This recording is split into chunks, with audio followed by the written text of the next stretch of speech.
Bonjour à tous et bienvenue dans le premier épisode de cette nouvelle série où je vais vous montrer comment faire des petites scènes comme celle-ci par exemple. Donc on va en faire 5 je crois. On va s'inspirer des nouveaux biomes du désert de Minecraft. Mais vous pouvez appliquer ça à n'importe quoi, faire des paysages qui existent vraiment ou vraiment ce que vous voulez. Mais moi je vais juste m'inspirer voilà, des nouveaux biomes. Donc il va y avoir, il y a 5 nouveaux biomes mais je vais faire 4 épisodes, vous allez voir pourquoi après. En tout cas, dans ce premier épisode, on va faire les Basal Delta. Donc, on va reproduire en gros cette image que j'ai déjà faite. Donc, là, voilà, j'ai le fichier Blender. Donc ça, c'est ce qu'on va faire à la fin. Et donc voilà. Donc on va commencer tout de suite en faisant un nouveau fichier Blender. Donc, on va supprimer la caméra et la lampe. On va garder le cube pour une fois, puisqu'on va l'utiliser. Je vais enregistrer vite fait. Voilà. Et donc on va garder le cube comme je vous le disais, et on va l'agrandir. Donc moi ce que j'aime bien faire c'est faire un petit S5 pour avoir un cube de 10 mètres par 10 mètres. En gros 10 mètres partout. Et je vais l'aplatir un peu.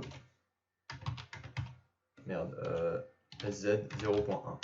Comme ça il a quand même une bonne épaisseur. Je vais juste rapidement activer Screencast Key. Comme je disais, je l'ai écrasé donc pour qu'il fasse juste 1 mètre de hauteur. Donc je vais le décaler un peu vers le bas s'il vous plaît, pour qu'il soit comme ça bien que le sol en gros soit sous l'origine, bref, qu'il soit comme ça quoi. Et donc on va commencer par faire le sol. Donc là on peut voir qu'il y a plusieurs étages en quelque sorte. Donc c'est ce qu'on va faire tout de suite. Donc pour faire ça, très facile, on va entrer en edit mode, se mettre en mode de sélection de face, et on va récupérer la face du haut. On va la dupliquer avec Shift D et verrouiller l'axe Z avec Z. Comme ça elle bouge que sur l'axe Z, et on va la déplacer un peu vers le haut. Ensuite on peut faire Shift R pour répéter notre dernière action, pour qu'on ait un nouveau plan. Et on peut le faire autant de fois qu'on veut, autant de fois qu'on veut de paliers. Donc moi je vais faire 3 étages, enfin 4 si on compte le sol. Maintenant ce qu'on va faire c'est qu'on va se mettre en vue de dessus, donc 7, et on va appuyer sur K pour ouvrir l'outil du couteau. Donc Knife Tool en anglais. Donc maintenant on va faire le premier étage, enfin l'étage le plus haut en tout cas.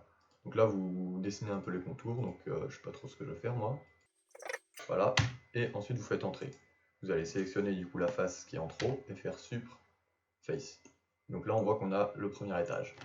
Ensuite on va faire pareil, donc K, et là on découpe le deuxième étage, donc avec un peu plus d'espace.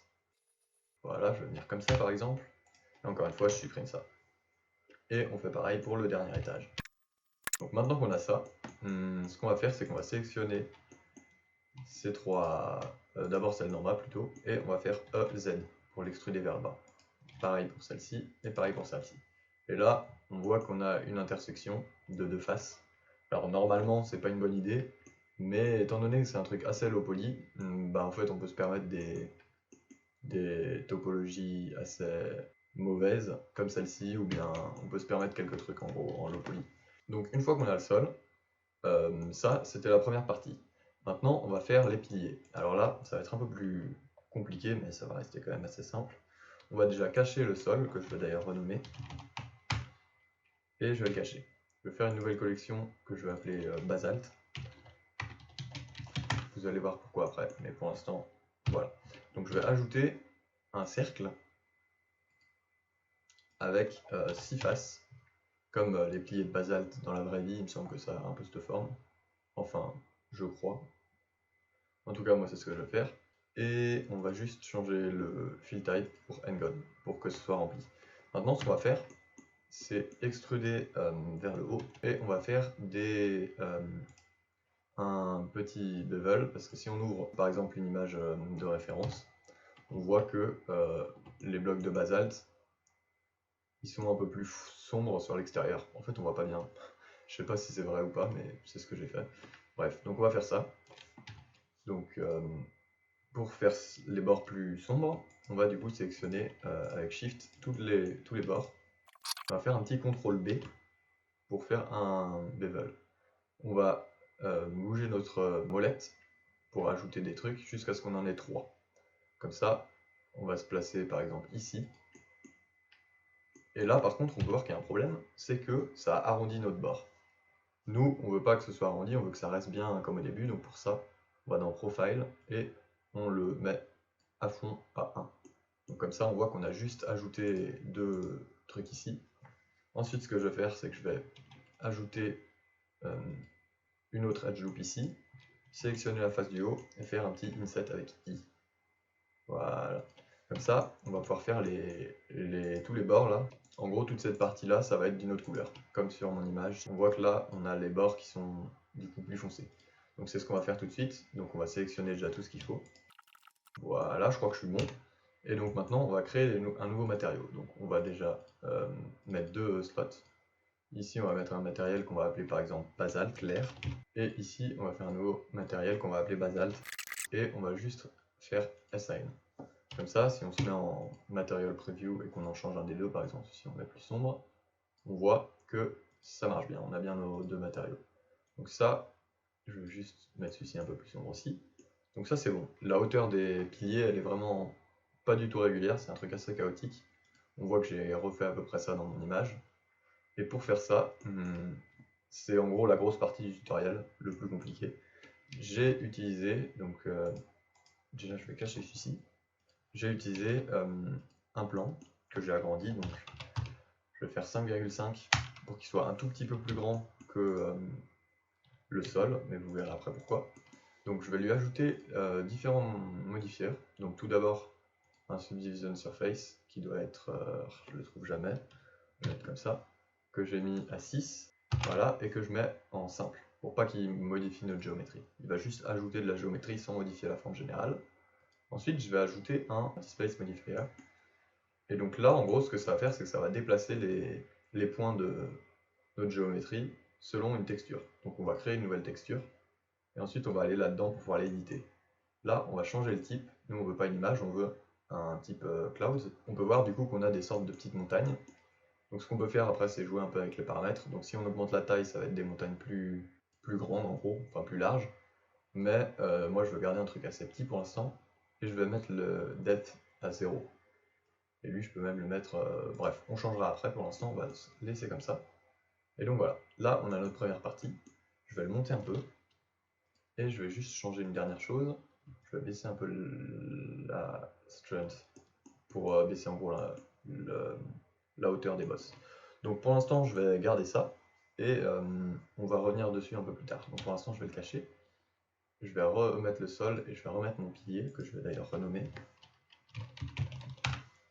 Et le pilier, maintenant, ce que je vais faire, c'est que je vais le monter un peu. Et je vais lui donner sa taille définitive. Donc là, pas sa hauteur, mais juste la taille de ce truc. Donc je vais faire un peu à l'instinct. Ça, je crois que c'est un peu gros, peut-être. Allez, comme ça m'a l'air pas mal. Et ce que je vais faire, je vais le mettre par ici, par exemple. Et je vais lui ajouter un modifier, une constrainte. Donc c'est là-dedans, qui va être shrink wrap, donc qui est ici. En fait, ce que ça va faire, c'est que ça va plaquer notre objet sur un autre objet qu'on veut, qu'on va sélectionner là-dedans. Et en l'occurrence, nous, on va prendre notre plane, qui est donc celui qu'on avait créé tout à l'heure. Donc là, on voit qu'il va se coller dessus. Donc si je bouge ce truc, je peux le bouger, mais il va toujours rester collé. Mais on voit qu'il réagit un peu bizarrement, parce que la méthode, c'est nearest surface point. Donc en gros, ça va être le point le plus proche de cette surface. Moi, c'est pas ce que je veux, je vais mettre project, et on va mettre plus Z. Comme ça, on voit que si je le déplace, il se déplace bien comme il faut, mais il reste toujours plaqué sur le plan là un peu déformé qu'on a mis. Donc ça, c'est bon, c'est ce que je veux. Donc maintenant, ce que je vais faire, je vais recacher celui-ci, j'en ai plus besoin pour l'instant, c'est que je vais dupliquer mon pilier. Donc pour ça, je vais m'approcher assez près, et je vais faire Shift DX pour le décaler sur Stacks, et je vais le placer assez bien. Là, j'ai qu'un seul essai, puisqu'après, je vais faire Shift R pour répéter mon action, et on va avoir beaucoup de piliers. C'est pour ça qu'on a fait une collection spécifique, pour pas que nos piliers se mettent un peu partout et prennent toute la place. Et donc là, on voit qu'on a bien nos patterns un peu aléatoires. On pourra encore le modifier après. Maintenant, ce que je vais faire, c'est que je vais sélectionner toute cette rangée. Donc j'ai fait avec C pour sélectionner. Et je vais la déplacer encore une fois, je m'approche le plus près possible. Shift D, et je vais la placer ici. Voilà. Et donc là, on voit que on a du coup une rangée de plus. Alors quelque chose aussi à savoir, c'est que moi la première fois j'ai décalé en gros celui-ci un petit peu. Parce que si je l'avais pas décalé, ici celui-ci là je l'avais mis bien contre le sol, donc comme ça par exemple. Là il est bien contre le sol, mais là on voit qu'on a un trou. Donc c'est juste pour vous expliquer pourquoi c'est important de le décaler un peu. Mais sinon vous pouvez résoudre le problème sans trop de difficulté. Donc maintenant ce qu'on va faire, c'est qu'on va déplacer tout ça vers le bas. Donc Shift D, Y. Et là je me suis pas bien approché donc je vois pas grand chose.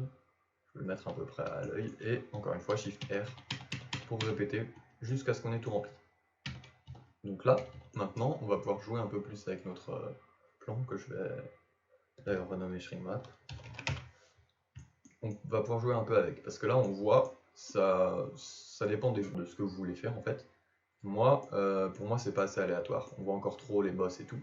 Donc si vous mettez par exemple la taille à 0, là vous voyez qu'on a tout de suite un truc vraiment bien plus aléatoire. Après vous pouvez jouer un peu, si vous mettez une grande taille, on voit qu'on a des belles vagues bien lisses. Moi je le laisse à 0. Et toujours le depth à 0. Donc voilà. Et après, maintenant on peut jouer un peu avec la taille. Donc maintenant ce qu'on va faire, c'est que je veux pas avoir du basalte partout. On voit que là il y a des endroits où il n'y a pas de basalte. Donc on va enlever le basalte là où on n'en veut pas. Donc ce que je fais moi, c'est que je sélectionne le basalte là où j'en veux. Donc là c'est tout ce que je veux garder. Et vous faites CTRL I, CTRL I pour inverser la sélection. On désélectionne le sol et on supprime. Comme ça on a juste le basalte là où on veut. Maintenant c'est ce que je vous disais, on sélectionne le basalte qui est à la bonne hauteur. Et ce que vous pouvez faire, c'est ici activer le truc et le désactiver pour le sol. Comme ça, vous ne pouvez plus sélectionner le sol par erreur. Donc maintenant, on va sélectionner tous ceux qui doivent être sur l'étage le plus haut. Par exemple, moi je vais prendre ceci. Et comme je vous disais tout à l'heure, CTRL J, tous les joindre. Je vais le cacher maintenant. Je vais passer à l'étage d'en dessous. Donc maintenant, si je affiche tout, j'ai encore mon truc que je peux supprimer maintenant. Le plan, j'en ai plus besoin. Donc je vais le supprimer tout de suite. Là, on voit que tous les trucs sont retombés au sol. Donc on peut maintenant supprimer le Shrinkwrap. On n'en a plus besoin, donc je vais faire ça pour tous. Donc ensuite, une fois qu'on a supprimé partout, on voit qu'on a un autre problème, c'est que les bouts de basalte pour l'instant ils flottent. On va résoudre ce problème dans 2 secondes. Pour l'instant, on va s'occuper d'autre chose. On va du coup régler leur hauteur. Donc par exemple, tiens, mais là, ceci, je sais pas trop ce qu'ils font là-dedans. Il devrait pas trop être là du coup. Donc, je disais, on va mettre leur hauteur comme on veut. Donc, par exemple, ceci, je vais les mettre par ici. Pourquoi pas. Désolé, j'ai encore été interrompu. Donc, je sais plus où j'en étais, mais donc j'étais, oui, à monter mes blocs. Comme ça, on peut voir qu'on a une sorte de descente des différentes hauteurs de basalte. Donc maintenant, on va tous les joindre ensemble, pour le J. Et maintenant, on va s'occuper du bas, là, qui doit du coup être descendu. Donc pour ça, on va se mettre en mode de sélection face, donc avec 3. Et on va sélectionner une face. Et on va faire Shift G pour Select Similar et on va choisir Normal. Normalement, là, si vous avez tout bien suivi, on devrait avoir tous les bas du basalte qui sont sélectionnés. On va faire un petit SZ0 pour tous tous les aplatir en gros au même niveau. On peut faire un petit GZ pour les mettre par exemple par ici. Donc là, on voit qu'on a déjà quelque chose qui commence à ressembler plus ou moins à ce que j'ai dans mon image finale. En tout cas dans l'autre image que j'avais faite pour tester, bref, voilà. Et donc maintenant, on en est où? On a fait les piliers, maintenant on va créer les poches de lave. Et attendez quoi? Oui, si c'est bon. Donc maintenant, pour créer les poches de lave, on va se mettre en edit mode dans notre gros bloc de basalte. Et on va sélectionner avec L différents blocs. Donc L pour sélectionner un bloc. Et on va sélectionner ceux qu'on va enlever justement pour créer nos poches de lave. Donc moi je vais essayer d'en faire plusieurs, par exemple là on va en faire une. Voilà, donc vous allez maintenant supprimer, donc supr, face, tout simple. Et si vous voulez créer une face comme ici là, donc pas dans du basalte, ça c'est assez simple à faire aussi, vous sélectionnez votre sol. Vous vous mettez en edit mode, vous faites K pour toujours le couteau, le knife tool. Et vous allez juste créer tout simplement une poche de lave là où vous voulez, donc par exemple, hop, entrée, et maintenant vous sélectionnez la face et vous faites un petit EZ pour extruder vers le bas. Donc là vraiment rien de plus simple. Donc une fois qu'on a fait ça, on va ajouter la lave. Donc pour ça, on va ajouter un plan. Je vais me remettre en Solid View, que je vais monter un peu, que je vais placer en fait je vais me remettre en vue matériel. En fait je sais pas laquelle est la mieux. Non, ce que je veux faire c'est que je vais juste ajouter rapidement un matériel à cette partie. Je vais l'appeler pierre noire. Et pour l'instant je vais juste lui mettre une couleur noire juste pour qu'on voit mieux. Et là je vais faire un matériel que je vais appeler lave. Là c'est pas les matériaux définitifs, c'est juste pour qu'on voit à peu près ce qui se passe quand je travaille. Donc du coup comme je vous disais, vous allez le descendre sur l'axe Z pour le mettre à peu près au niveau que vous voulez. Et vous allez le décaler là où vous voulez. Donc là, rien à faire plus. Pour les autres ça va être un peu plus compliqué. Donc vous allez le dupliquer, le remonter un peu à la hauteur que vous voulez, et le mettre par-dessus une poche de lave. Donc vous l'agrandissez pour qu'il prenne la bonne place. Et on va se mettre en vue Shift Z. Maintenant on va rentrer en Edit Mode. Et on va tout simplement supprimer tout ce qui n'est pas dedans. Et ensuite on supprime les faces, si j'arrive à les sélectionner, de l'extérieur. Donc, et puis là on en a une autre. Supr Face. Et voilà. Donc là, maintenant, si je me remets en mode comme ça, je peux juste le décaler vers le bas. Jusqu'à ce qu'il soit à peu près à la hauteur que je veux. Donc si je le descends trop, on voit qu'on a des trucs bizarres. Donc je vais le mettre, pourquoi pas, par ici, voilà. Et je vais faire pareil pour les deux autres. Je vous retrouve une fois que j'ai fait ça. Et voilà. Alors je crois que là, j'avais pas prévu d'en faire un quand j'avais... Enfin je crois que là, là-bas, c'était pas censé être un lac de lave, mais je vais le laisser pour l'instant. Et au pire, je l'enlèverai plus tard. Mais pour l'instant, je vais le laisser. Donc, si je regarde où on en est, on a fait la lave. Donc maintenant, en fait, on a fait le plus gros. On va juste rajouter, si on regarde sur l'image, là, sur la référence, on voit que le sol, donc il y a de la lave, on a fait ça. Il y a la pierre noire, on en a fait, mais il y a aussi des petits endroits quand même avec du basalte, mais qui est juste au niveau du sol. Donc on va le faire aussi. Donc pour faire ça, on va on va sélectionner le sol, on va se mettre en vue 7, et on va se mettre en Edit Mode. Et donc là, ce qu'on va faire, c'est qu'on va encore prendre le Knife Tool, donc K. Mais ce qu'on va faire, si vous regardez en bas là, on a le Cut Through, ou je sais pas trop comment on prononce, qui est en off. Donc en gros, ça veut dire que si on coupe, par exemple, si je fais une découpe comme ça, juste pour vous montrer, on a une découpe, mais qui va pas passer ici. Donc en gros, on n'a pas vraiment une face qui a été créée. Alors que si on fait K, et que du coup on appuie sur Z, comme c'est montré, pour si vous regardez en bas là, il passe à On. Si on fait la même découpe, on voit que là, il a carrément coupé à travers tout. Il a même coupé derrière, mais bon, ça on va pas s'en occuper. Donc une fois qu'on a fait ça, donc vous faites K et Z, et là vous allez découper les parties où vous voulez du gris plus clair. Donc moi j'ai fait ça à peu près autour des piliers de basalte.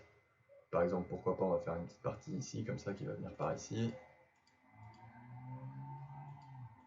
Tac. Et voilà. Et ensuite vous repassez à l'intérieur, vous coupez là où vous voulez. Hop là. Donc je vais en faire une là, je vais pourquoi pas faire une petite partie par ici, là, un peu plus bas.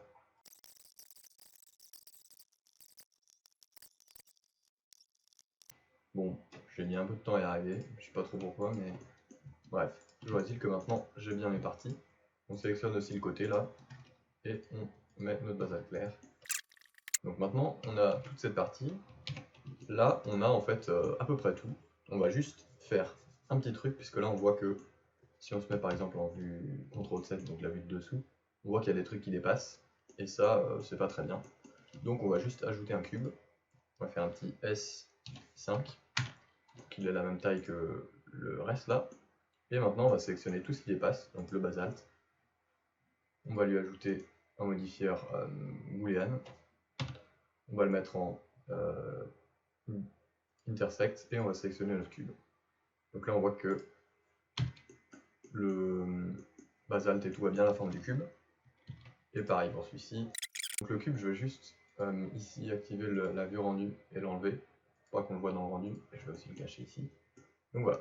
Donc là on voit qu'on a un trou ici, qu'on le voit, pareil là, ah bah d'ailleurs je l'ai oublié. Alors maintenant, on va faire les magma cubes. On peut voir qu'on en a un par ici. On en a aussi un ici, et puis on en a un petit au-dessus. Donc ça, vraiment très simple à faire, je ne me suis pas vraiment cassé la tête. Je vais tout cacher, ajouter un cube, et en edit mode, je vais juste ajouter une edge loop ici pour faire les yeux. Je vais faire un petit bevel avec juste deux faces. Ça va être la hauteur des yeux, donc je vais faire comme ça par exemple. Je vais ajouter deux edge loops ici que je vais faire un petit SX pour les écarter un peu. Je vais les mettre au centre des yeux, et pareil, CTRL B. Et voilà, et donc là j'ai mes deux yeux. Si je me mets en Face Select, je peux juste les extruder un peu vers l'arrière. Et voilà, rien de plus simple. Ensuite je vais juste lui appliquer le matériau que je veux, donc moi, la dernière fois, je vais refaire pareil, j'avais mis de la lave pour les yeux. Et pour l'autre, on va faire un nouveau matériel qu'on va appeler Magma Cube. Et je vais juste prendre un rouge assez sombre. Voilà, donc ça, c'est fait. Et maintenant, je peux juste le placer là où je veux, le positionner où je veux. Alors maintenant, il reste plus qu'à placer la caméra et à faire le rendu. Ah non, il reste aussi les matériaux. Mais bon, on va pour l'instant faire juste la caméra. Enfin, qu'est-ce que je dis? Bref, on fait la caméra. Donc pour faire la caméra, pour avoir une belle vue orthographique, ce que je vous conseille, c'est déjà d'ajouter une caméra. Et je vais juste régler la résolution. Et donc maintenant, je vous conseille de vous mettre en vue 3 par exemple, de vous déplacer un peu avec les touches du pavé numérique. Donc comme vous pouvez le voir, en gros, les touches 4, 6, 8, 2, elles vous permettent de vous déplacer. Donc je vais me remettre en vue orthographique avec 5. Là, vous vous déplacez, donc ici, là, on est bien au milieu, et vous montez un peu en l'air. Donc là, vous mettez la vue que vous voulez. Je vais me centrer par rapport au sol. Voilà, et une fois que vous avez la vue que vous voulez, vous faites CTRL ALT 0, et la caméra, elle va se mettre automatiquement là où vous êtes. Donc ensuite, la caméra, on va changer les paramètres pour la mettre en orthographique. On va changer la taille. Voilà, vous pouvez la décaler un peu pour bien centrer votre scène. Voilà. Maintenant, on va faire l'éclairage, parce que là, si je passe en vue rendue, que je me mets avec Cycle, on voit que bah, c'est pas très beau. Pour l'instant, il se passe pas grand chose. Enfin, la lumière surtout est un peu nulle. Donc pour trouver une bonne lumière, ce que je vous conseille, c'est d'aller sur le site HDRI Haven, voilà, et vous allez dans la rubrique HDRI. Là, vous avez pas mal de catégories. Donc moi, je vais prendre un truc overcast là, pour avoir des trucs un peu nuageux qui iront bien avec notre scène. Donc moi, je l'ai déjà téléchargé. J'ai pris lequel? Je vais vite fait. Voilà, c'est lui que j'ai pris. Je l'ai déjà téléchargé, donc vous pouvez télécharger la taille que vous voulez. Alors je vous conseille, moi j'ai pris le 2K. Je vous conseille pas de monter trop haut parce que là, vous voyez 300, presque 400 mégabits, c'est quand même beaucoup, ça va beaucoup augmenter votre temps de rendu. Et si vous n'avez pas beaucoup de VRAM par exemple sur votre carte graphique, moi j'ai 2 Go, je sais que si je prends celui-ci, il y a de grandes chances que je puisse même pas rendre la scène avec ma carte graphique. Donc c'est pour ça, moi j'ai pris le 2K, pour moi c'est un bon compromis. Donc voilà, donc une fois que vous avez fait ça, vous l'avez téléchargé, vous allez dans le panneau World là, ici vous allez mettre Environment Texture qui est là, et vous allez ouvrir du coup votre HDR. Donc là on voit qu'on a déjà un éclairage un peu mieux, et là on voit que le problème reste. Donc ce que je vais faire, c'est que simplement je vais sélectionner le sol, je vais faire un petit S 1,0001, et voilà, et là on voit que ça l'a un tout petit peu agrandi, mais du coup ça a viré ce problème. Et donc voilà. Donc ça c'était pour ce petit problème. Maintenant, on va faire les matériaux. Alors là, pas grand chose à faire. On va du coup aller dans le panneau des matériaux. Donc du coup, j'ai déjà tous les matériaux assignés. Je vais juste avoir à les changer un peu comme je veux. Je vais me remettre en vue rendue. Voilà. Je vais mettre... ouais, c'est déjà bon. Et je vais juste changer les matériaux que je veux. Donc pour la lave, déjà, je vais mettre un matériau d'émission. Donc en fait, non, je vais juste copier la couleur et la coller là-dedans pour qu'elle émette aussi. D'ailleurs, ce orange, je sais pas si je le mettrais pas un peu plus rouge. Ouais, bon, bref, vous faites un peu comme vous voulez. Alors, pour les magma cubes, là, ce que j'ai fait, c'est que j'ai mis un peu de subsurface scattering. Donc, pas trop, sinon ils vont devenir tout moches. mais du coup vous allez choisir la même couleur par exemple en orange jaune comme ça, et vous allez baisser pas mal le surf. Vous allez vraiment en mettre un tout petit peu, mais juste pour donner un petit effet un peu plus organique. Ensuite je vais baisser un peu la roughness. Ensuite ce que je vais faire, c'est que je vais changer le basalte et tout.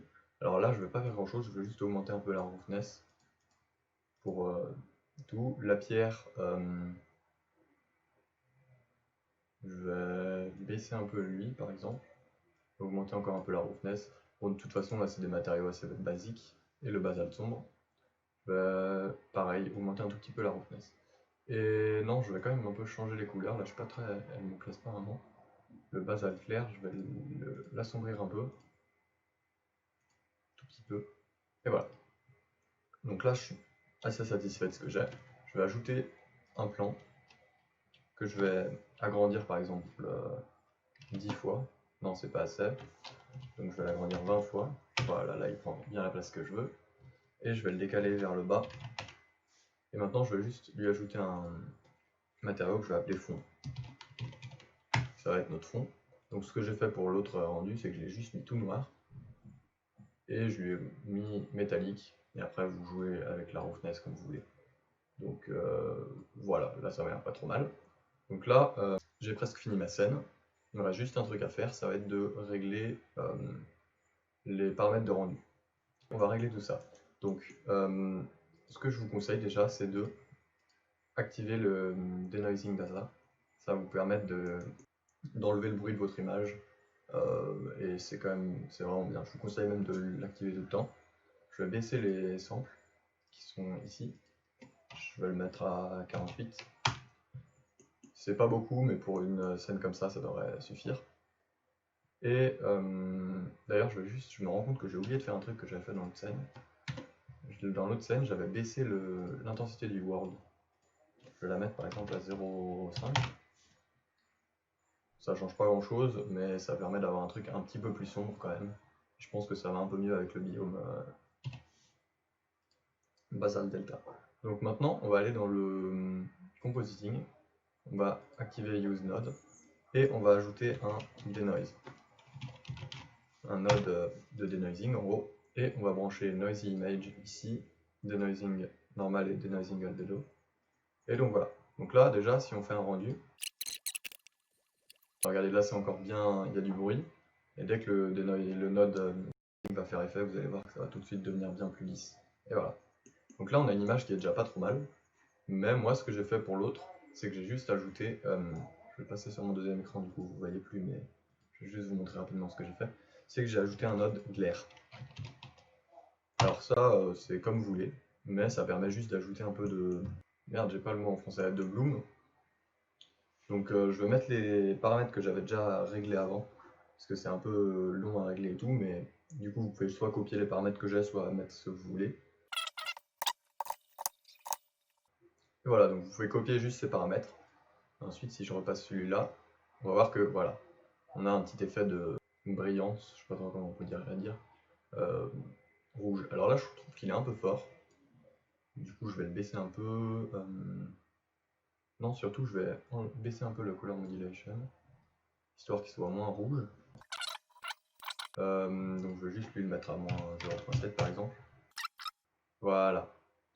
Ah bah voilà, il a tout fait d'un coup. Donc voilà, donc là je crois que j'ai mon rendu final, donc je suis content, je vais faire Alt S pour l'enregistrer. Et donc bah, c'est tout pour ce tutoriel. N'hésitez pas à me dire si ça vous a plu, et du coup, bah, la prochaine fois, on va faire, je pense, les Crimson Forest et Warp Forest. Je pense qu'on va les faire tous les deux dans le même épisode, puisque bah, c'est basiquement la même chose, avec des couleurs différentes. Mais donc voilà, c'est tout pour cet épisode, et je sortirai, je pense, le prochain demain, donc à demain.